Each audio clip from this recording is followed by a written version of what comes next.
Bueno, ¿qué les parece si hacemos una oración para pedirle a Dios que nos hable en esta mañana? Amén. Padre, bueno, te damos gracias y te pedimos en esta hora que tú nos hables de una manera particular, de una manera específica. Señor, que al escuchar tu palabra podamos ser como esa tierra fértil, Señor, preparada para que la semilla caiga y produzca frutos, Señor. Yo te ruego, Señor, que a través del Espíritu Santo nos hables en esta hora y que sea tu palabra, esa palabra que dice que es más cortante que toda espada de doble filo, que entra a lo profundo del alma, del corazón, discierne las emociones, los pensamientos, las intenciones. Señor, que esa palabra nos sane, que esa palabra nos transforme, que esa palabra nos renueve, que esa palabra nos edifique, que esa palabra, Señor, rompa lo que no sirve en nosotros, arranque lo que no agrada al Señor y que implante en nosotros la mente de Cristo, la voluntad de Dios, Señor, el deseo de Dios para la iglesia en este tiempo y en esta temporada. En el nombre de Jesús. Amén. Amén. Yo quiero invitarte a abrir la Biblia en la segunda carta del apóstol Pablo a Timoteo, capítulo 3, versos 10 al 15. Vamos a leer allí. Aquellos que no han traído la Biblia, lo vamos a ver también aquí en la pantalla, en la versión Reina Valera 60, la clásica. ¿Cuántos son de Reina Valera todavía? Oh, una cantidad, ¿verdad? Yo también en muchas cosas tenemos memoria Reina Valera. Ese es el tema, ¿no? Por más que leamos en otras versiones, los versículos bíblicos los sabemos en Reina Valera, ¿amén? Como se debe. Y luego vamos a leer la NTV para ver un poquito un cambio. Pero dice así, a partir del verso 10, segunda de Timoteo, dice: pero tú has seguido mi doctrina, conducta, propósito, fe, longanimidad, amor, paciencia, persecuciones, padecimientos, como los que me sobrevinieron en Antioquía, en Iconio, en Listra, persecuciones que he sufrido y de todas me ha librado el Señor. Y también todos los que quieren vivir piadosamente en Cristo Jesús padecerán persecución, mas los malos hombres y los engañadores irán de mal en peor, engañando y siendo engañados. Pero persiste tú en lo que has aprendido y te persuadiste, sabiendo de quién has aprendido, y que desde la niñez has sabido las Sagradas Escrituras, las cuales te pueden hacer sabio para la salvación por la fe que es en Cristo Jesús. Amén. Pero ahora vamos a ponerle un poquito de lenguaje más actual a este pasaje y vamos a irnos a la Nueva Traducción Viviente, también la tenemos por aquí. Miren qué interesante cómo lo traduce esta versión y dice: pero tú, Timoteo, sabes muy bien lo que yo enseño y cómo vivo y cuál es el propósito de mi vida. También conoces mi fe, mi paciencia, mi amor y mi constancia. Sabes cuánta persecución y sufrimiento he soportado y cómo fui perseguido en Antioquía, Iconio y Listra, pero el Señor me rescató de todo eso. Es cierto, y todo el que quiera vivir una vida de sumisión a Dios en Cristo Jesús sufrirá persecución. Pero los malos y los impostores serán cada vez más fuertes, engañarán a otros y ellos mismos serán engañados. Pero tú debes permanecer fiel a las cosas que se te han enseñado. Sabes que son verdad, porque sabes que puedes confiar en quienes te las enseñaron. Desde la niñez se te han enseñado las Sagradas Escrituras, las cuales te han dado la sabiduría para recibir la salvación que viene por confiar en Cristo Jesús. Amén. Yo recuerdo que cuando estaba en la facultad tenía unos excelentes profesores de historia. Uno ya falleció, ha escrito varios libros, tal vez alguno lo escuchó nombrar, se llamaba Mario Dota. Excelente profesor. Y recuerdo que cuando llegó el parcial, el primer parcial, era mucho para leer, era muchísimo. Estoy hablando de lo que ahora es la FIC, Facultad de Información y Comunicación, en aquel tiempo era la licenciatura en Comunicación. Así que había tanto para leer que uno no sabía por dónde empezar. Los que han hecho facultad saben cómo es el tema, ¿no? Qué resúmenes, qué libros, qué textos. En aquel tiempo, estoy hablando del año 2004, había que sacar muchas fotocopias, repartidos. Hoy es más accesible todo, ¿no? Por la plataforma. Y cuando llegamos, al profesor se le ocurrió una propuesta que desacomodó a toda la clase. Entonces, básicamente la propuesta era escribir el pie de foto de una imagen de la revolución industrial. Entonces, yo recuerdo que un compañero dijo, profesor, pero tenemos que dibujar. No, dice, usted no se da cuenta de lo que es el pie de foto, tiene que escribir el pie de foto. Eso es todo lo que yo le pido, es la descripción gráfica de una imagen. Ahora, claro, para hacer eso había que tener muy en claro cómo era la revolución industrial y poder resumir y condensar en una sola frase o en una sola imagen lo más importante. Era muy difícil. La mayoría de la clase perdió ese parcial porque lo que el profesor estaba buscando era el poder de síntesis, lo que muchas veces nos cuesta, ¿verdad? Sobre todo aquellos que escribimos y nos gusta hablar mucho, decimos un montón de cosas. hay una compañera en el trabajo que me broma y me dice, vos decís muchas cosas y a veces no decís nada. Y uno a veces tiende a alargar, ¿no? Sobre todo lo que nos gusta hablar y decir mucho sin decir nada. Pero aquí Pablo específicamente sabe que le queda poco tiempo de vida.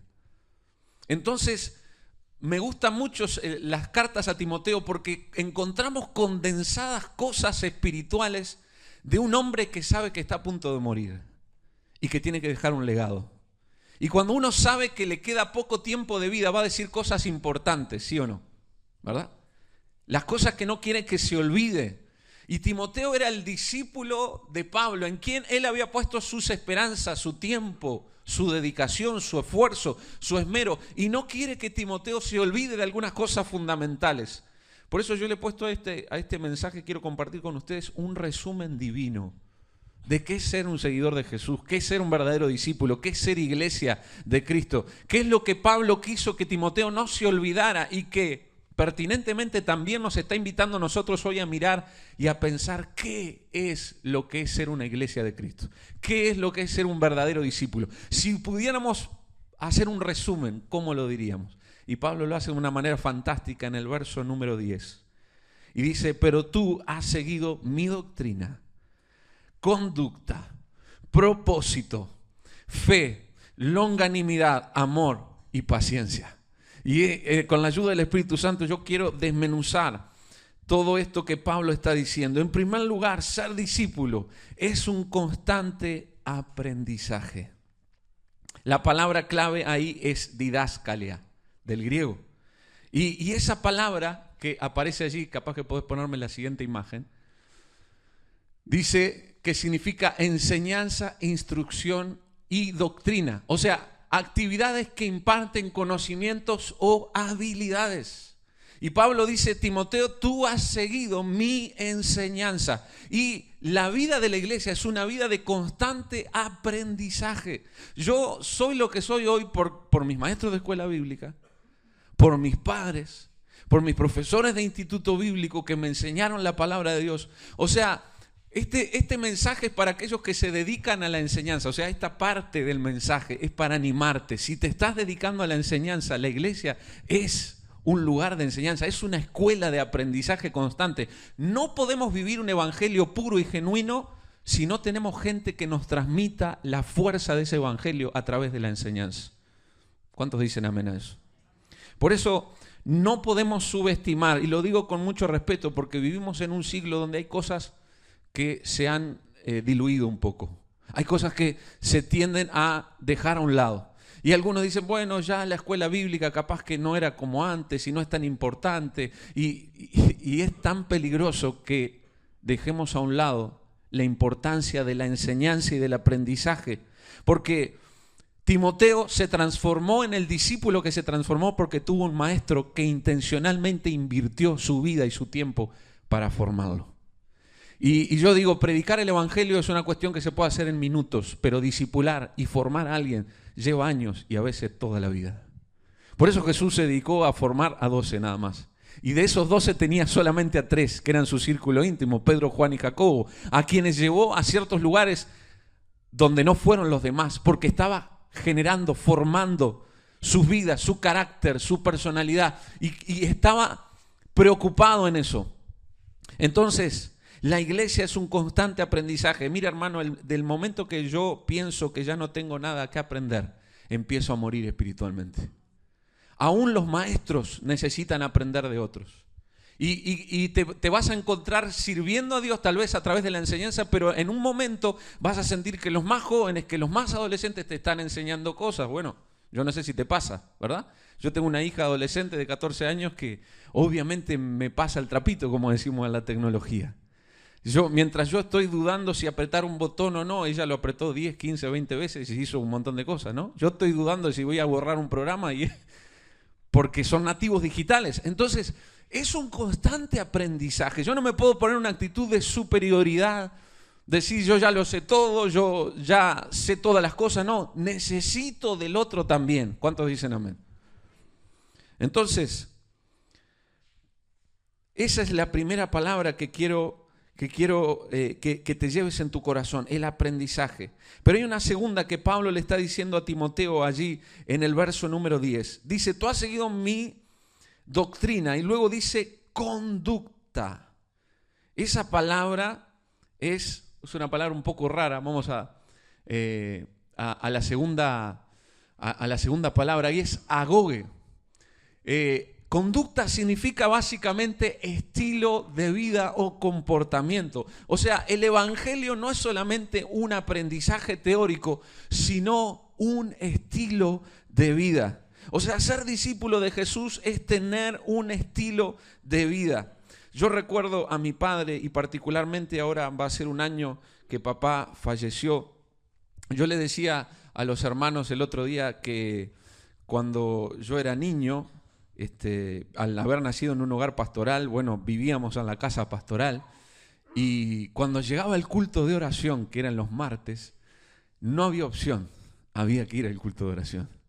No era que, hoy no tengo ganas. De hecho, creo que yo nunca me animé a decirle a mi padre que no tenía ganas de ir al culto de oración. Tenía que ir al culto de oración. Y el culto de oración básicamente, no sé cómo lo harán ustedes, y creo que seguramente deben tener un tiempo de oración en la semana o una reunión de oración. Era básicamente ir y arrodillarse durante media hora, y los bancos eran incómodos, y yo me acuerdo que yo me arrodillaba y contaba los clavos. Olía la madera, yo todavía conservo. Dicen que una de las cosas que más uno conserva de su niñez son los aromas. Yo conservo todavía entre mis narices el aroma a la madera de los cultos de oración, porque yo no sabía qué decir, no sabía qué orar. Un minuto ya se me había acabado la oración, y yo miraba a mi padre y miraba a otros hermanos y seguían orando y seguían orando. Pero yo estaba en ese lugar aprendiendo un estilo de vida. Y hermanos, el cristianismo no es solamente una teoría, sino un estilo de vida. Pablo le dice a Timoteo, Timoteo, tú no solamente has aprendido mi doctrina, tú has visto cómo yo viví todo este tiempo. De hecho, él lo dice en Hechos. Pablo habla allí en el capítulo 20 y dice, vosotros sabéis cómo me he comportado entre vosotros todo el tiempo. Cuando se está despidiendo en Mileto, dice, desde el primer día que entré en Asia, sirviendo al Señor con toda humildad y con muchas lágrimas y pruebas que me han venido por las acechanzas de los judíos. Pablo le está diciendo, miren, la autoridad que yo tengo sobre ustedes no me la da mi conocimiento, mi intelectualidad, mi preparación a los pies de Gamaliel. Mi autoridad me la da cómo yo he vivido delante de ustedes. Y ese es el gran desafío de la iglesia. Lo que nos dará autoridad para las próximas generaciones no será lo que sepamos de la Biblia, sino cómo hemos vivido la Biblia, porque nuestros hijos, nuestros nietos nos van a ver y van a decir, sí, vale la pena porque él vivió como dice la Biblia. ¿Cuántos están conmigo? Entonces, ser discípulo, y quiero que te lo implantes en tu corazón y que te lo grabes en tu mente y en tu memoria, si te olvidas de todo lo demás de la palabra, que te recuerdes de esto. La autoridad para ser un verdadero discípulo se gana no conociendo, sino viviendo este estilo de vida, esta conducta. Pablo le dice a Timoteo, tú has visto mi conducta. ¿Cuántos de nosotros podemos tener esa capacidad de decirle a otros, ¿ves cómo vivo? ¿Se acuerdan cuando Pablo decía, sean imitadores de quién? De mí. Qué autoridad que hay que tener, ¿verdad? Qué convicción. Qué tranquilidad para saber que yo estoy viviendo de acuerdo a lo que la Biblia dice que tengo que vivir. Y Pablo podía decirlo abiertamente y con la mirada en alto. Mira, me han pasado muchas cosas, pero puedo hablarte con autoridad que mi conducta habla de quién es Dios. Así que tranquilo, seguime, que yo sigo a Cristo. Amén. Y eso es lo que la gente necesita de cada uno de nosotros. Entonces el cristianismo no es apenas un conjunto de creencias aprendidas y transmitidas de memoria de generación en generación. Ser cristiano es mucho más que eso. Ser cristiano es atreverse a vivir un estilo de vida diferente. Aleluya. La tercera característica de la que quiero hablarte y que Pablo habla allí en el verso número 10. Él dice, has seguido mi doctrina, mi conducta, y luego habla de propósito. Y vamos a ir a la siguiente placa que dice ser discípulo anterior. Ser discípulo se trata de una misión o de un propósito. Y ahora sí, la siguiente placa. La palabra clave aquí es prótesis. Y no es la prótesis dental, ¿no? La palabra es prótesis y significa la cualidad de estar determinado a hacer y lograr algo. John Maxwell, que es un gran escritor de liderazgo, dice: el secreto de la vida es dedicar el tiempo solo a aquello que es el corazón de tu vida. Interesante. Cuando uno descubre para qué nació, empieza a vivir con propósito. Amén. Y usted dice, pastor Johnny, ¿para qué nací? Bueno, si eres iglesia, naciste con un solo propósito, y es predicar el evangelio a toda criatura. Amén. Hasta lo último de la tierra. Ese es tu principal y primordial propósito. Pablo le decía a Timoteo, parece que Timoteo no era muy evangelista, le gustaba más la enseñanza y decía, haz obra de evangelista. Cumple tu ministerio. Esa es la misión por la cual Dios te llamó. Te gusta enseñar, Timoteo, te gusta tomar mate, te gusta acompañar a la gente, pero has sido llamado a ganar almas. Y la iglesia que deja y olvida que su misión es ganar almas se transforma en una iglesia fuerte, consolidada, cómoda, pero que no se expande, que no crece, que no avanza. Por eso Pablo le dice a Timoteo, Timoteo, tú seguiste mi doctrina, mi enseñanza, seguiste mi conducta, pero también seguiste mi propósito. Sabes que yo tengo un solo propósito, que es predicar. Ay de mí si no predico el evangelio, decía Pablo, porque me es impuesta necesidad y no tengo de qué gloriarme. En todo lugar donde yo estoy, tengo que predicar el evangelio. ¿Cuántos dicen amén? Voy a repetirlo. En todo lugar donde sea que ande, que estoy, tengo que predicar el evangelio. Mire, yo he predicado el evangelio en tantos lugares, en consultorios dentales, en terminales. Recuerdo que una vez estaba en plena pandemia y me tuve que ir a atender, y la doctora estaba, parecía una astronauta. Nunca había visto una doctora, ni en el CTI había tanto aislamiento como en el tiempo de la pandemia. Y yo estaba, y la doctora, es una historia muy larga, pero la doctora estaba toda cubierta y yo estaba reclinado sobre el asiento y le digo, doctora, antes de que usted haga algo, yo tengo que darle un mensaje. Y ella se recostó contra su mesada y le prediqué. Esa fue una de las situaciones más raras que prediqué. Pero hace poco tiempo estábamos firmando un contrato de un alquiler y yo he aprendido que en Uruguay a veces decir que uno es pastor antes de tiempo puede generar, en vez de puertas abiertas, puertas cerradas. Así que yo esperé firmar el contrato del alquiler y después le dije que era pastor. Sí, porque hermanos, en otros países ser pastor es prácticamente ser un gobernante o ser un legislador, pero en nuestro país lamentablemente no. Vivimos en una sociedad secularizada y ser pastor muchas veces es sinónimo de ser holgazán, ser un vividor, ser un estafador, lamentablemente. Entonces, después que firmamos el contrato, yo le decía, yo soy pastor evangélico. Estábamos con mi esposa. Y quiero, antes de que te vayas de este lugar, quiero hacerte un obsequio. Me dio. Y ella me dice, ¿recibirías un obsequio? Sí. ¿Sabes cuál es el obsequio? Quiero hacer una oración por ti. ¿Aceptarías una oración? Mira, no te puedo contar todas las historias que me han pasado, pero últimamente mi forma de predicar es haciendo una oración. Porque a veces no hay tiempo. Y ella me dice, claro que sí. Entonces yo estaba orando por ella. Y mientras yo oraba, le decía al Espíritu Santo, dame una palabra, dame que mi oración ya llevada a una dirección que toque su corazón. Porque el Espíritu Santo nos conoce mucho más que lo que nosotros conocemos. ¿Cuántos dicen amén? Amén. Dice que a veces no pedimos como conviene, pero el Espíritu intercede por nosotros y opera a través de nosotros y nos lleva por caminos que nosotros no pensamos. Así que yo empecé a orar y de repente mi oración comenzó a ir por otro camino. Y empecé a orar y seguí orando. Y algo he entendido que cuando uno tiene la convicción de que hay una persona que necesita a Dios, hay que tomarse tiempo. Porque a veces pensamos, bueno, capaz que la persona se va a ofender. Mira, si Dios te da esa convicción, habla porque Dios te va a respaldar. Ora porque Dios te va a respaldar. Amén. Y yo seguí orando, no fue una oración muy larga. Cuando terminamos de orar, ella estaba quebrantada. Y ella dijo, yo me emocioné, dice, porque era su forma de explicar lo que le estaba pasando. Y cuando se iba del lugar, les dijo, en algún momento les voy a contar por qué me está pasando esto y qué es lo que me ha pasado. Así que unos días después me cae un mensaje y me dice, Johnny, el día que firmamos el contrato, hacía algunas horas antes, me habían llamado para decirme que mi hijo de menos de 3 años tiene que ser intervenido del corazón. Y yo ahí empecé a recordar que cuando yo oraba, decía, Señor, ella tiene hoy preguntas, tiene mucho dolor en su corazón. Señor, ella está enfrentando una crisis, pero aunque no tenga todas las respuestas, yo te pido que le des paz, que le des tranquilidad para enfrentar el momento que está viviendo.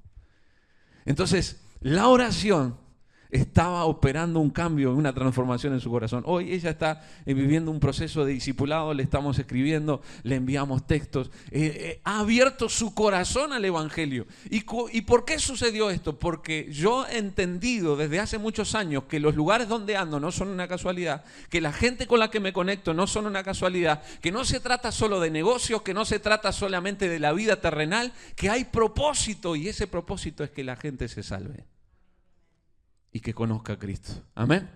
Entonces, hermanos, no podemos dejar de vivir con propósito, porque la vida que tenemos es una vida terrenal, pero las conexiones son conexiones espirituales. Hay una estadística que dice que una persona normal se conecta al menos con 10.000 personas en toda su vida. Y no estoy hablando de un educador que se conecta con mucho más gente, ni de un pastor, ni de alguien que atiende al público. Estoy hablando de un trabajador que trabaja en un... Pero esa persona se conectó, por lo menos en una vida promedio de 70 años, con 10.000 personas. 10.000 oportunidades para predicar a Cristo. ¿Qué le parece? No podemos dejar de vivir con propósito. Por eso Pablo dice, tengo una misión. Ser discípulo se trata de una misión. Y avanzamos hacia el cuarto punto. Ser discípulo es una cuestión de fe. Pablo le dice a Timoteo, tú has visto mi fe. Y vamos a avanzar hacia esa palabra que es del griego, que es pistei, y significa una fuerte confianza y dependencia en alguien o algo. Y me gusta esta otra definición que dice acción de creer, porque la fe tiene por un lado esa convicción y por otro lado ese movimiento que nos lleva a creer. Una iglesia sin fe se estanca. Una iglesia sin fe no asume desafíos. Una iglesia sin fe, un discípulo sin fe se transforma en alguien aburrido. Pero la fe, en cambio, nos incomoda, nos saca de nuestro sitio de confort, nos hace bajarnos de la barca, nos hace asumir riesgos. La pregunta es, que quiero hacerte, ¿cuándo fue la última vez que asumiste un riesgo por fe? ¿Cuándo fue la última vez que pasaste vergüenza por fe? ¿Cuándo fue la última vez que te bajaste de la barca sin saber lo que iba a suceder? Eso es tener fe. Cuando nosotros estamos con todo bajo control, no estamos viviendo por fe. Y Pablo vivía por fe. Amén. Yo recuerdo, mi padre fue un hombre de mucha fe y me acuerdo que en un momento estábamos construyendo el templo en la ciudad de Dolores y de repente en un culto teníamos solamente el hormigón y papá dice a toda la iglesia, levántense, vamos a ponernos de pie. Y dice, mira qué linda las baldosas que tenemos, la cerámica. Y dice, mire la cerámica. Y la gente se reía, ¿verdad? Y yo también no entendía hasta que de repente empecé a entender, está desafiando la fe. Dice, mire, dentro de poquito vamos a tener, no había recurso de nada, no había mucha necesidad material, no había forma de hacerlo. Pero papá estaba desafiando a la gente a creer. Y la fe es tener la capacidad de mostrarle a los demás que sí se puede. Amén. Porque los uruguayos solemos ser muy negativos. El otro día que me decía, Johnny, yo no sé por qué soy muy negativa. Bueno, digo, es que a veces lo traemos un poco en nuestro ADN. Nuestro negativismo, no se puede, no te va a salir, no, es imposible, no es para nosotros, no somos ese tipo de iglesia, no son nuestros desafíos. Siempre va a haber un no. En cambio, la fe nos invita a ver una posibilidad de crecimiento. Pablo fue un hombre que dice que él solito, lo llenó todo con el Evangelio. ¿Cómo lo hizo? Por fe. Por eso dice la Biblia que sin fe es imposible, dice Hebreos, agradar a Dios. Porque el que se acerca a Dios tiene que creer que es real y galardonador de los que le buscan. Y dice que la fe es la convicción, la certeza de lo que se espera y la convicción de lo que no se ve. En otras palabras, la fe tiene que ver con lo que todavía no llegó a tu vida, pero estás confiando que va a llegar. ¿Amén? La fe tiene que ver con ese terreno que todavía no conquistaste espiritualmente hablando, o a veces puede ser materialmente hablando. ¿Por qué no? Porque si la fe puede lograr que se salven las personas, ¿por qué no puede lograr que adquieras un bien o que la iglesia avance hacia algún lugar comprando algo? Es algo material. Si Dios nos puede dar cosas tremendamente espirituales como la salvación de un alma, ¿por qué no nos puede dar algo material? Ustedes el día de mañana pueden tener algo que tenga que ver con algo material con la iglesia para el avance de la iglesia. Nadie dijo amén. Sí, también se trata de eso, la fe, de recursos, de cosas que pueden venir a tu vida, a tu casa, a tu familia, para la expansión del reino de Dios, para que el reino de Dios sea establecido en la tierra, para que la gente se convierta, llámense espacios televisivos, medios para grabar cosas, islas de producción, estudios, no sé, hay muchas cosas que la fe puede movilizarnos a creer y que podemos conquistar cuando le creemos a Dios. La fe fue lo que hizo que el Señor multiplicara panes y peces de una simple canasta de 5 panes y 2 peces a una multitud de al menos 15.000 personas. ¿Qué le parece? Fue un desafío contra toda la lógica, contra toda la razón. Y no quedó en la Biblia para que nosotros digamos, ¡ay, qué linda la multiplicación! ¡Qué bueno! Y le enseñamos a los niños, 5 panes y 2 peces, pruebe el pescadito, pruebe el pan. No, no fue para eso. Fue para inspirarnos a creer que en la matemática de Dios, la fe hace que podamos lograr cosas grandes desde cosas pequeñas. ¿Cuántos dicen amén? Pablo le dijo a Timoteo, tú has visto mi fe. Y ser discípulo es una cuestión de fe. Y vamos al quinto punto. Ser discípulo es un camino de resistencia. Y la palabra clave aquí es longanimidad. Esta es un poco más complicada, macrotimia. Y significa tolerancia, entereza, resistencia paciente del dolor o la infelicidad. Vaya si Pablo podía hablar con propiedad de lo que era tener longanimidad en su vida. Porque no fue un hombre en el Evangelio exitoso desde el punto de vista visible. ¿Se acuerdan las cartas de presentación de Pablo? ¿No? Imagínense, cuando lo presentaban a predicar, Pablo decía, quiero que lean este currículum mío. Pero ¿está seguro, Pablo? Sí, fui apedreado, anduve desnudo. Pero esto no es muy... Pablo, si decimos esto, la gente no te va a tomar mucho en cuenta. No, pero esa es mi carta de presentación. ¿Estás seguro? Sí, díganlo. Así que me imagino a un pastor presentando a Pablo, ¿no? Bueno, hoy tenemos con nosotros al hermano Pablo, lo apedrearon, lo dejaron medio muerto en Listra. Pablo anduvo desnudo, parece que se iba a morir en algún momento, fue náufrago, y bueno, y empezó un montón de cosas que le habían pasado. Le han dado paliza, lo han dejado en los calabozos, medio muerto. Su carta de presentación era sus marcas de resistencia en la fe. Y a veces en esta sociedad y en esta cultura de lo frágil, nos cuesta tanto entender que la fe es un combate de resistencia y de entereza ante las dificultades. Porque, hermano, sería fantástico que yo les dijera, después de este retiro tu vida va a ser transformada totalmente y todo va a cambiar. Y recuerdo que hace un tiempo estaba yo en un seminario de evangelismo con el Ministerio Cristo para todas las Naciones del evangelista Reinhard Bonnke, capaz que lo han escuchado alguna vez. Eran 9 días intensivos para prepararnos para proclamar el evangelio públicamente en las calles, en las plazas. Y ellos se enojaban con nosotros, los coaches venían de Alemania, de Inglaterra, gente que hace 40 años se dedica a esto, a la proclamación del evangelio. Entonces nos tenían terminantemente prohibido predicar un evangelio, venga Cristo que lo va a sanar, venga Cristo que le va a restaurar la vida.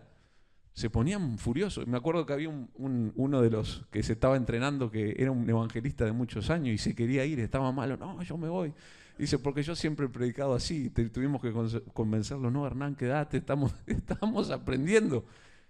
Es que nos hemos equivocado muchas veces. Hemos invitado a la gente que venga a Cristo para que su vida sea transformada, y en realidad tenemos que venir por arrepentimiento de nuestros pecados. Y bueno, algunas cosas vienen por añadidura, no todas. Aunque nadie diga amén. No todos los problemas se acaban por seguir a Cristo. Al contrario, Jesús dijo que el camino que nos lleva a la salvación es estrecho y que la puerta que nos lleva a la vida eterna es estrecha y son pocos los que la hallan.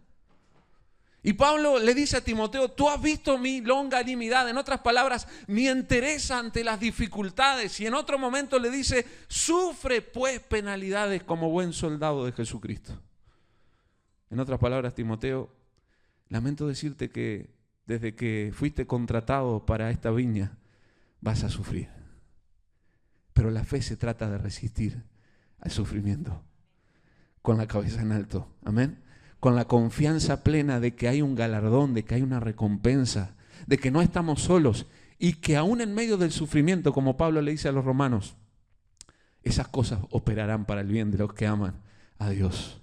¿Estás sufriendo? Estás en el Evangelio. Amén. ¿Tienes pruebas? Estás en la fe. Amén. Estás en la trinchera de este llamado que Dios nos ha hecho como iglesia de Cristo. Entonces, ser discípulo de Cristo es un camino de resistencia. En sexto lugar, vamos a la siguiente. Ser discípulo es un camino de amor. La palabra amor viene del griego ágape. Y Pablo dice allí a los corintios, puedo hacer muchas cosas, puedo dar mi cuerpo, puedo ofrendar todo lo que tengo, pero si no tengo amor, nada soy. Dicen que en cierto momento había un niño llevando a su hermano en sus espaldas y se acercó a alguien y le dijo, ese peso es demasiado para ti. Y él dijo, no es un peso, es mi hermano. El amor hace que todas las cargas que llevamos sean livianas. ¿Cuántos dicen amén? A veces uno, no sé si te ha pasado, pero aún en el servicio dice, ya estoy cansado, ya quiero tirar la toalla.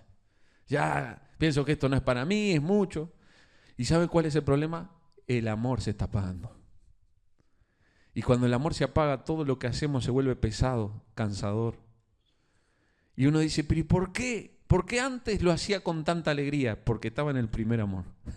Esa es la explicación. ¿Por qué antes lo hacía y no me quejaba? Porque amaba. Lo que yo amo lo llevo de una manera diferente. Y Pablo le dice a Timoteo, tú has visto mi amor. Y la última característica es esa palabra. Vamos a la siguiente placa. Dice, ser discípulo. Yo sé que me pusieron un teclado acá, pero los he hecho trabajar a ustedes, así no se aburren. Ser discípulo es un camino de paciencia. Y la palabra aquí es, vamos a la placa que dice, hipomone, que significa exactamente resistencia, perseverancia, paciente, fortaleza en el sufrimiento, perseverancia. Eso es lo que dice el significado de esta palabra del original del griego, resistencia, perseverancia. En otras palabras, muchas veces el discípulo tendrá que ser enfrentado a la condición de seguir aun cuando no ve frutos de su trabajo. Yo recuerdo muchos... en un momento de mi ministerio, por la gracia de Dios, salí al ministerio cuando tenía 20 años. Hace un tiempo una chica me hizo una entrevista y me preguntó y me dijo, ¿qué pensaste cuando saliste al ministerio? Y yo le dije, ¿sabes qué? Creo que no pensé mucho. Si hubiese pensado, tal vez no estaría. Si hubiese pensado el costo o lo que iba a implicar ser pastor, y empecé en un pueblo muy chiquito, lejos de todo. Yo estaba aquí en Montevideo, tenía amigos, estaba todo lo que me gustaba hacer, y de repente me salía a un lugar a 200 kilómetros, un pueblito chiquito que se llama Florencio Sánchez, no hay absolutamente nada. Después me casé y ahí no teníamos distracciones, no había Rambla, no hay ni arroyo, no había nada. Así que empezamos a construir con mi esposo una relación de ser excelentes amigos, porque solamente nos teníamos el uno al otro, y servir y aprender a servir en lo pequeño, en lo poco. Dice la Biblia, en lo poco has sido fiel, en lo mucho te pondré. Y recuerdo que hacía un tiempo, miren, les voy a contar algo que tal vez revela mi vulnerabilidad también o mis crisis en la fe. Y hacía un tiempo que yo decía, Señor, ¿por qué me cuesta ganar tanto un alma. Y había llegado a esa crisis porque la iglesia yo sentía que no estaba creciendo y yo estaba un poco enojado. Los pastores también nos enojamos, ¿no, verdad? Cuando las cosas no suceden como esperamos. Así que yo estaba, me acuerdo, medio triste, medio apagado porque sentía que lo que yo hacía no daba resultado. No sé si te ha pasado. Señor, estoy en este esfuerzo, estoy en esta trinchera y parece que lo que hago no da resultado. Y muchas veces, nunca sentí la voz de Dios audiblemente, pero sí muchas veces he sentido que Dios habla a mi corazón. Tal vez algunos de ustedes también. He conocido pocas personas que han escuchado una voz o han visto un ángel, pero la mayoría de nosotros, el Señor nos habla al corazón o a la mente o nos trae una palabra, algo que no estamos pensando y de repente cae. Y sentí que el Espíritu Santo me dijo, ¿sabes por qué estás pasando este tiempo? Porque cuando vengan otros tiempos y donde ganes almas, habrás aprendido que no se trata de ti, sino se trata de mí. Porque el único que convierte las almas es el Espíritu Santo. ¿Amén? Nosotros simplemente somos canales, somos instrumentos. Así que si lo que hoy estás haciendo sientes que no da resultado, seguramente estás en un proceso. Y cuando empiece a dar resultado, Dios ¿te acordás cuando tuviste tanto tiempo? Bueno, no te olvides, no te hagas el vivo. No se trata de vos, es simplemente estabas en un proceso y ahora que las cosas van a funcionar de otra manera, no es por ti, es porque yo te llevé a una nueva etapa. Amén. Entonces, Pablo le dice a Timoteo, la carrera del discípulo es una cuestión de paciencia. A veces las cosas no van a funcionar, Timoteo, pero mantente, persiste. Y al final, allí en el verso número 13 de Segunda de Timoteo, ustedes lo pueden seguir conmigo. Segunda de Timoteo, ya estoy terminando, tal vez me pueden ayudar con algo de música. ¿Amén? Segunda de Timoteo, en el verso número 14, pero dice, el fin de todas las cosas, ¿cuál es, Timoteo? Debes resistir, permanecer. Hay una palabra que dice allí, persiste. Esta palabra es del griego original meno, que significa permanecer, quedarse, guardar, habitar, quedarse, cumpliendo el propósito de Dios. Y en algún momento de nuestra vida, mis queridos hermanos, tenemos que tomar una decisión. Si iremos tras nuestros deseos, nuestras intenciones, nuestros proyectos, nuestros sueños personales, o si nos quedaremos a cuidar lo que Dios nos entregó como iglesia. Y cuidar eso no significa encerrarnos, sino trabajar por el propósito de Dios y defender el terreno que Dios nos entregó y avanzar en el nombre de Jesús. Y hay un pasaje que me encanta que se encuentra en 2 Samuel capítulo 23 y habla sobre los valientes de David. Y hay un valiente que a mí siempre me ha cautivado. En el verso 11 dice, y el tercer valiente era Sama, hijo de Agé, el Ararita. En cierta ocasión, dice, los filisteos formaron sus tropas en un campo sembrado de lentejas. Y el ejército de Israel, dice, huyó ante ellos. 2 Samuel 23, 11. Dice, pero Sama se plantó en medio del campo y lo defendió, derrotando a los filisteos. Y el Señor les dio una gran victoria. Y esto es lo que Pablo le está diciendo a Timoteo. Timoteo, tú has visto mi conducta, mi propósito, mi fe, mi longanimidad, mi paciencia. Ahora te toca a ti.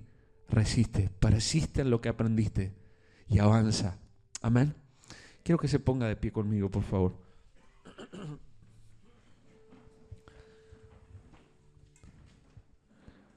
Yo no sé cuál es el terreno de lentejas que estabas por abandonar, pero he venido en esta mañana a decirte, cuida lo que el Señor te dio.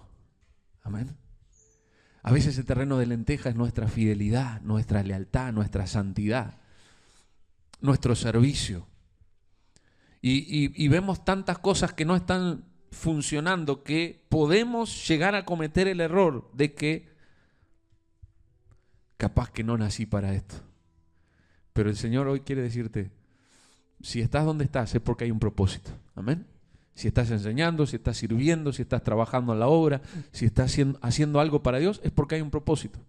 Y si estás muy cómodo es porque hay cosas que necesitan activarse en tu vida y empieces a crecer, a avanzar y a entender que esto es un legado que te han dado. Algunos de nosotros, yo soy cristiano ya, mi abuela era cristiana, mi bisabuela, yo soy de 4ª generación. O sea, la mamá de mi abuela era cristiana, mi abuela, luego mi madre y yo. O sea, me han dado una antorcha, pero si yo la descuido, si yo la dejo, si yo la apago, por eso Pablo le decía a Timoteo, te ruego que avives el don de Dios que hay en ti, el fuego que se te ha entregado, avívalo. Y la iglesia, el gran problema de la iglesia es que hay muchas cosas que apagan nuestra llama, que apagan nuestra pasión, nuestro amor por Dios. Llámese cansancio, tristeza, tribulaciones, angustias, persecuciones. Entonces, cuando esto comienza a suceder, uno tiene 2 opciones. ¿Se conforma a vivir con la llama apagada, con las cenizas? O dice, Señor, avívame. Y se levanta y dice, Señor, necesito despertarme. Qué bueno que es cuando uno se da cuenta que solamente quedan carbones. Y necesita que el Señor lo despierte nuevamente. ¿Cuántos están conmigo? Quiero que cierres tus ojos conmigo en esta mañana. Y quiero hacerte una pregunta. Tal vez una pregunta incómoda. Y no es una pregunta para que todos quieran responder. Pero si sientes en cierta medida que tu fuego, tu amor, tu pasión por Dios ha menguado y que estás, pero no estás en el nivel que Dios quiere que estés. No estás activo ni despierto como el Señor podría usarte en este tiempo. Desde el lugar donde estás, en tu casa, en tu familia. Tal vez han pasado muchas cosas que te han desanimado. No sé, no las conozco. Pero sí he venido a decirte lo que Pablo le dijo a Timoteo. Persiste, Timoteo. Resiste esta carrera de la fe. Yo ya he acabado mi carrera, le dijo más adelante. Pero ahora es tu tarea seguir esta batalla hasta el final de tus días. No rendirte hasta el final de tus días. Yo creo que mientras todos están con sus ojos cerrados, si hay alguien en esta mañana que dice, Johnny, pastor, yo soy sincero con Dios. Mis fuerzas, mis baterías están bajas, pero necesito y quiero en esta mañana decirle a Dios que renueve mis fuerzas para continuar esta batalla. Si esa es tu condición, mientras estás allí con tus ojos cerrados, yo te invito a que levantes tu mano al cielo diciendo, sí, esa palabra es para mí. Necesito que Dios renueve mi fuerza, necesito que Dios me dé nuevo ánimo para seguir y avanzar. No es fácil admitirlo, pero muchas veces yo lo he tenido que admitir y Dios me ha levantado otra vez. Así que si esta palabra ha sido para ti, levanta tu mano, sin temor, sin miedo, sin vergüenza. Porque el Señor te ha traído a este retiro no solamente para escuchar una linda palabra, sino para incomodarte, para confrontarte, para llevarte a otro nivel, para avivar el fuego que hay en tu corazón. Aleluya. Que puedas avivar tu fuego en este tiempo. Aleluya. Que puedas avivar tu espíritu en este tiempo. Mira, no sabes cuánto quedará de vida por delante, pero los años que queden, el tiempo que quede por delante, que lo vivas lleno y encendido en el poder del Espíritu Santo para transformar la gente que está a tu alrededor. ¿Cuántos dicen amén? Amén. Y quiero, antes de orar por ti, contarte una historia real de mi vida. Puedes abrir tus ojos. Hace un año papá falleció. Ahora el 31 de julio, hace un año que él falleció. Y el último día que él, de su cumpleaños, el 29 de julio, yo estaba en Dolores y había viajado a visitarlo. Entonces, él estaba enfrentando un cáncer de pulmón hacía 3 años. Y nunca lo oí quejarse por su enfermedad, nunca lo oí reclamarle a Dios. Siempre me decía, hijo, vamos a orar por un milagro. Él tenía una fe inquebrantable hasta el último momento. Y recuerdo que cuando estábamos en ese día de su cumpleaños, él me miró y me dijo, hijo, qué lindo sería acostarme y levantarme al otro día sano. Era su convicción, era su fe. Porque la fe no se pierde aunque las cosas que nos suceden sean negativas. ¿Cuántos dicen amén? El que cree que Dios sana, por más que esté enfermo, va a seguir creyendo que Dios sana. El que cree que Dios prospera, por más que esté pobre, va a seguir diciendo, Dios prospera. Amén. El que cree que Dios restaura, y por más que está roto, sigue diciendo Dios restaura. No se trata de mí, se trata de lo que dice la Biblia. ¿Amén? Lo que dice la palabra. Dios es nuestro sanador, Dios es nuestro protector, Dios es nuestra roca. Y yo lo miré y recuerdo que le dije, papá, vos decís eso porque en ese momento el Señor me llevó a decirles, porque vos no sabés lo que es la eternidad. En otras palabras, lo mejor que te puede pasar es la eternidad. Pablo decía, me gustaría morir. Si muero es ganancia, pero tengo que seguir vivo por ustedes. Y él no me dijo nada. Así que esa noche era 28 de julio, y al otro día era su cumpleaños. Y me dijo, yo lo vi mal, le digo, papá, si te sentís mal, yo me voy a dormir, estoy muy cansado. Llamame, dejé mi celular en voz alta, cosa que no hago nunca. Y a las 2:30 de la mañana, papá me llama y me dice, me siento mal. Y yo dije, caramba, si papá pide para ir al hospital el día de su cumpleaños, es porque está mal. Era un hombre muy fuerte. Así que me levanté, pleno frío, pleno invierno, lo llevé y le pusieron oxígeno. Eso fue el 29 de julio. Me hicieron volver a casa porque lo habían dejado en un box de emergencia. Y al otro día volví y papá estaba bien. Se lo veía bien, de buen ánimo. Así que estuvimos charlando mucho de la vida, de proyectos. Y era un hombre que inspiraba fe hasta el último día. Le conté algunas cosas, algunos sueños, algunos proyectos. Me dejó algunas cosas que le conté. Siempre me animaba, pero cuando me decía orar era porque consideraba que no. Le dije algo y me dijo, orá, mijo. O sea, nada que ver con lo que Dios quiere para vos, pero orá. Era su forma de responder. Así que me dio algunas pistas y le dije, papá, tengo que ir a predicar a la iglesia, pero el lunes vuelvo a cuidarte. Sí, mijo, anda tranquilo. Oré por él. Agradecí a Dios por el día de su cumpleaños, le llevé su regalo. El sábado a la noche, cuando ya había llegado a Montevideo, lo llamé, oré por él, lo sentí un poco más cansado, más sin fuerza. El domingo prediqué y a la noche lo llamé y ya sentía que prácticamente no tenía voz. Al otro día mi plan era ir a la radio a trabajar y después irme, pero cuando me levanto para ir a la radio, mi hermana de Italia, que está en Italia, me dice, Johnny, mirá que papá está grave. ¿Cómo que está grave? Si yo hablé con él el sábado. Digo, lo noté con menos fuerza, pero sí, no, pero mirá que está grave. Me dijo mamá que, bueno, cambié los planes. Y cuando me estaba yendo a Dolores, ya porque sabía que papá estaba grave, pero todavía con un conflicto en mí. Porque yo pensaba, mira lo que pensaba, porque el enemigo es muy astuto para decirte y susurrarte dudas y incertidumbres. Y yo pensaba, pero Señor, papá predicó toda la vida y siempre habló de milagros y ¿por qué se tiene que ir y sucumbir ante el cáncer? Y un montón de cosas que uno como cristiano se empieza a cuestionar cuando te suceden a ti mismo. Cuando le pasan a otro, no tienen nombre, no tienen cara, pero cuando te pasan a ti sí pesan. Y una hermana estaba orando por papá ese día, el 31 de julio, a la mañana, a las 5 de la mañana. Dios la despertó para orar y le dijo que papá ya había llegado a la meta. Y ella no se animaba a decirme esa palabra, porque era muy fuerte. Papá no había fallecido. Yo voy hacia Dolores en viaje, en camino, 2:30 de la tarde, me cae un mensaje.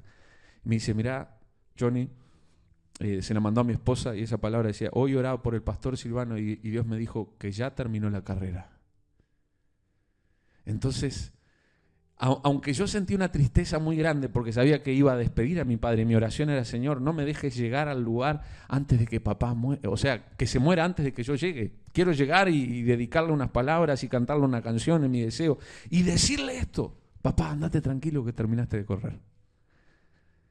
Tu carrera terminó, hiciste todo lo que tenías que hacer.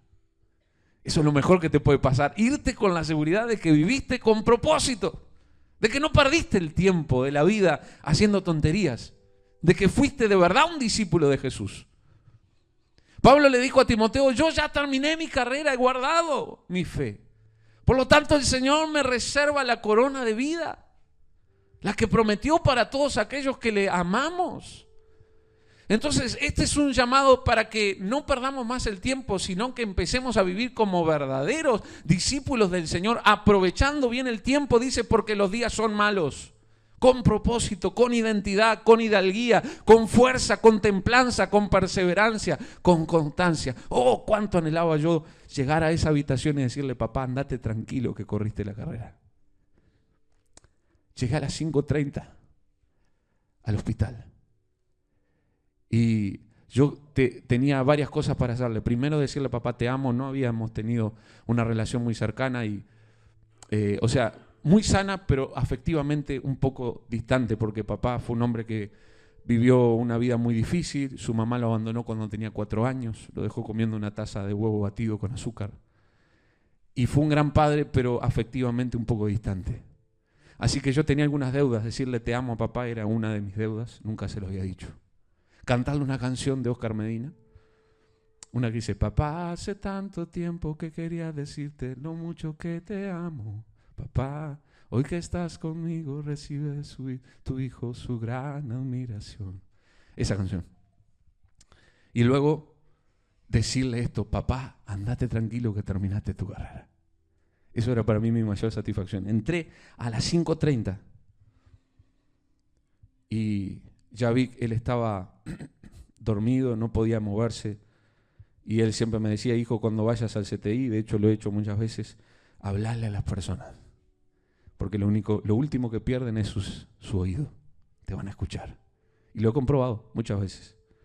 Entonces le dije: papá, si me estás escuchando, dame una señal. Y recuerdo que él quiso como hablar. Le digo: está tranquilo, papá, ya sé que me estás escuchando. Y digo: tengo varias cosas para decirte. Primero, te amo. Después le canté la canción de Oscar Medina. Después le llamé a las nietas. Eso todo en 10 minutos. Pueden pasar cosas muy importantes en muy poco tiempo cuando entendemos la realidad, ¿verdad? Y después le dije: papá, ¿te acordás del Salmo 23? Y empecé a recitárselo: Jehová es mi pastor, nada me faltará. En lugares de delicados pastos me hará descansar. Junto a aguas de reposo me pastoreará. Confortará mi alma, me guiará por sendas de justicia, por amor de su nombre. Aunque ande en valle de sombra y de muerte, no temeré mal alguno, porque tú estarás conmigo, tu vara y tu callado me infundirán aliento. Aderezas mesas delante de mí en presencia de mis angustiadores. Unges mi cabeza con aceite, mi copa está rebosando. Ciertamente el bien y la misericordia me seguirán todos los días de mi vida, y en la casa de Jehová moraré por largos días. Amén. Y cuando terminé de decir esas palabras, papá dejó de respirar. Y cuando me acerqué tenía una lágrima en su ojo. No recuerdo, creo que era su ojo derecho. Y mi hermana, luego que le conté, que es muy de investigar, me dice: investigué, y si la lágrima es del ojo derecho es de emoción, si es del ojo izquierdo es de tristeza. Es de tristeza. Pero lo último que le dije es: papá, andate tranquilo. Ya terminaste tu carrera. Y hay una corona de vida. Nosotros vamos a seguir ahora aquí en esta tierra, el tiempo que nos quede, tu legado, tu trabajo, la antorcha que nos dejaste. Pero ya corriste, hiciste todo lo que tenías que hacer. Así que, tranquilo. Lo mejor que nos puede pasar a ti y a mí es que cuando nos llegue ese momento, tal vez podamos tener ese privilegio o no, pero cuando nos llegue el momento de decir: Señor, viví con propósito mi vida. No la gasté, no la tiré, no la viví para mis deleites y mis placeres. La viví con un propósito: llevar a otros a Cristo, predicarle a los más pequeños, servir en la escuela bíblica, anunciar el reino de Dios en los barrios, publicar la palabra de Dios en otros lugares, discipular a otros, dar clases de bautismo, servir en el templo, conquistar nuevos territorios. ¿Cuántas cosas que hacemos? Millones de cosas, pero valen la pena porque se trata del reino de Dios. Amén. Y Pablo le decía a Timoteo: todo lo que aprendiste ahora te toca a ti. Persiste, resiste, avanza. Mi fe, mi propósito, mi conducta, mi longanimidad, mi paciencia. Imita todo lo que has recibido. Y ahora, este es tu legado. Amén. Y yo siento que el Espíritu Santo nos dice: iglesia, este es tu legado. ¿Qué vas a hacer con la antorcha? ¿Vas a dejar que se apague? ¿Que se extinga? ¿O le vas a echar más fuego para que arda y alumbre? Amén. Y podamos ser, como dice la palabra, luminares en el mundo de oscuridad. Cierra tus ojos conmigo. Gracias, Señor, por tu palabra. Y gracias por desafiarnos esta mañana. Me gustaría cerrar este tiempo con mucho amor y respeto. Pero si tú has venido a este lugar y dices: Pastor Johnny, yo quiero avivar en mi vida ese despertar. Me ha apagado un poco y soy sincero. ¿Cuántas veces a mí también me ha apagado? Pero estoy en este retiro porque amo al Señor y le he entregado un día que podría estar descansando, haciendo otras cosas, porque realmente lo amo y vine porque amo mi iglesia, amo mi gente, amo este lugar que el Señor me ha dado y quiero levantarme en el nombre de Jesús. Estoy un poco flaco, pero quiero fortalecerme. Sé que no es un llamado incómodo, pero tal vez es lo que Dios quiere para ti. Si tú dices, yo necesito ser renovada mis fuerzas, me gustaría hacer algo muy especial. Lo han hecho tantos hombres y mujeres de Dios a lo largo de la historia. Uno de los más recordados es el evangelista Billy Graham. Y él siempre hacía esto. Cuando invitaba a otros a aceptar a Cristo, a recibir el perdón, le decía, baje de las gradas, deje su lugar y venga aquí al frente a tomar una decisión por Jesús. Aunque el Señor está en todo lugar, a veces el recorrer unos pasos y venir al frente, al altar, representa una actitud del corazón. Así que si esta palabra ha sido para ti, yo te voy a pedir que tú puedas dejar tu lugar en tu silla y simbólicamente hablando puedas venir aquí al frente a este altar y decirle, Señor, quiero vivir los años que me quedan por delante entregados completamente a ti. Tal vez alguien me ayuda a correr este púlpito. Amén.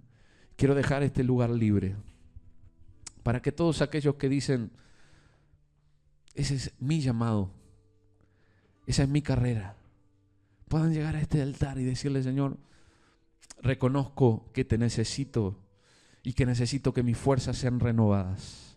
Este es un llamado para ti. Aleluya.